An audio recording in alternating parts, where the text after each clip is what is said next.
بسم الله الرحمن الرحيم. إنما يريد الله ليذهب عنكم الرجس أهل البيت ويطهركم تطهيرا. عظم الله لنا ولكم الأجر بذكرى استشهاد الإمام الكوكب السابع من أئمة البيت، الإمام باب الحوائج موسى بن جعفر راهب بني هاشم، الكوكب السابع من أئمة البيت.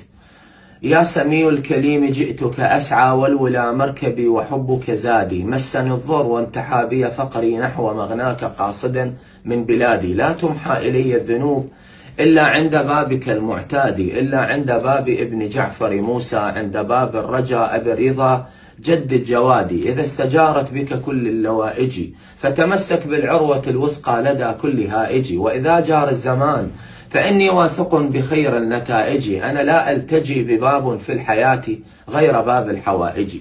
نسأل الله سبحانه وتعالى أن يرحمنا ويحشرنا مع رحاب محمد وآل محمد، ويحشرنا مع الإمام الكوكب السابع من أئمة البيت، الإمام موسى بن جعفر صاحب المظلومية.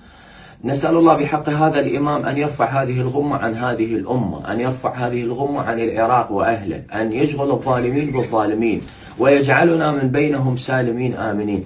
علينا ونصيحتي إلى زوار الإمام الكوكب السابع أن تلتزموا بالهدوء، تلتزموا بآداب الزيارة. نحن نقول للإمام